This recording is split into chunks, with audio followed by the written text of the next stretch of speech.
其實係來自嗱，即係證明咧，咁多人都問呢個問題咧，因為我喺 thread 度睇到係爆咗嘅，因為證明 ViuTV 大家我哋一齊要努力，因為 ViuTV 套劇係好爆嘅。我睇咗係因為好多人討論，亦都係 ViuTV 嗰段戲其實就係 exactly 講緊我裏邊講嗰樣嘢。咁嗰樣嘢都係講緊就係話而家嘅一啲 content creator、YouTuber 啊、KOL 啊，大家就係追緊呢個流量。咁我就睇完嗰條片，睇到嗰個劇集，覺得拍得好好，而裏邊就係有一段戲係咁樣。咁我就只不過將佢用另外一個角度，大家可能淨係一個 review，淨係齋講就話，哎呀好支持啊，好真啊，好真咁樣。但係我就真係用一個電影嘅方式去拍咗出嚟，去用一個反諷嘅方式去講出嚟。但係證明咧，大家係咁問呢個問題咧，證明而家嘅觀眾啊，大家係確實係唔多睇裏邊嘅內容，淨係睇咗個標題啫。睇完個標題，跟住就 comment 啦。點解要咁做啊？點解啊？咁樣咁呢個亦都係個社會實驗嚟嘅，亦都係實驗緊就係原來 social media 嘅人要好白咯，即係要話俾佢聽好白，甚至乎就係攞緊眼球。而今次呢條片攞眼球嘅位，大家淨係睇到呢個位咯。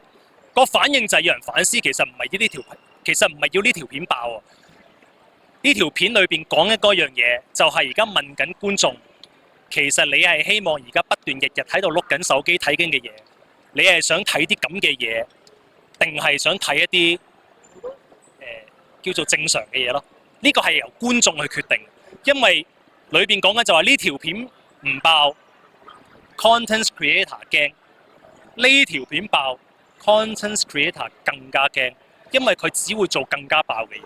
咁係一個無間地獄嚟嘅。咁呢個就係一個反諷一個問題啦。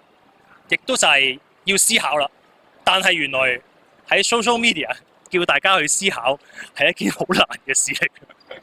呢個係我哋試到嘅嘢咯，就係講緊呢樣嘢咯。因為我哋就係想去用一個角度，亦都係因為我而家亦都係做緊一啲嘅電影片啊嘛，亦都係拍緊一啲嘅叫做盡力去做一啲，因為我譬如我嘅車廂擺渡人裏邊亦都係有啲 message 嘅。咁我突然間諗到呢一條最近嘅一條，我就覺得好有意義嘅片，亦都係反映緊我哋就係裏邊就係講緊咯。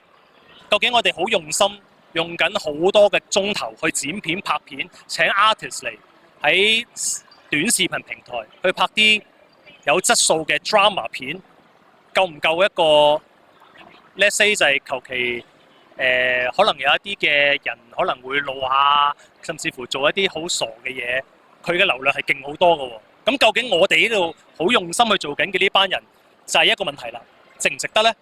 如果我哋都唔做，咁其實大家就係不斷睇緊嗰類嘢咯。咁嗰類嘢就係令到而家大家會問呢啲問題咯。因為而家我覺得喺而家嘅年代，確實所有嘢係要有代入感嘅。咁呢一首歌講緊最幸運嘅平凡人。咁呢個角色其實佢係我嘅車廂擺渡人裏邊叫沈俊軒啊嘛。咁呢個就係佢嘅故仔咯。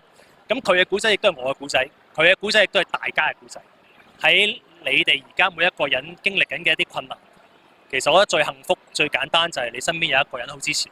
咁就係我今次呢成個 campaign 呢個企劃，去想做俾大家睇一樣嘢，就係俾一個少少嘅正能量大家啦。就係辛苦啦，呢段時間，全世界都辛苦啦。但係諗翻其實好簡單，有人喺你身邊陪你一齊辛苦。其實呢個已經好足夠咯。係咪因為想打緊 message 所以揾你阿 Shirley 幫你？係啊。佢應該一向都成日係啊。其實我今次好彩就係我今次成件事成個 project 就係每一個都好支持我，公司好支持我，亦都見到好多街外嘅人，我都好開心，因為其實講真係一個網上邊嘅片段，係一啲網上邊嘅作品嚟，唔係一個電視台播緊嘅一樣嘢。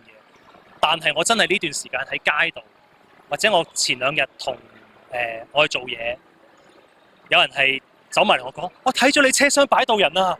跟住隔離嘅 artist 同我講話，哇！你今次你仲勁過電視台，點解佢會睇到嘅？跟住我都覺得好得意咯，即係大家其實而家就係因為網上邊而家確實真係一個好大嘅平台。咁但係每個人都有自己嘅平台。你點樣喺自己嘅平台令到大家去睇到你嘅作品，就係我哋而家努力做緊嘅嘢啦。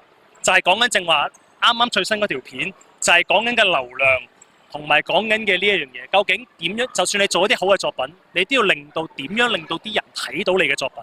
呢一個先係最難嘅問題。就係睇下你哋 get 到啲咩咯。因為其實我又覺得唔需要我自己話俾你聽嘅，你哋 get 到就係 get 到嗰樣嘢咯。即係我覺得如果大家問翻我，就多咗啦。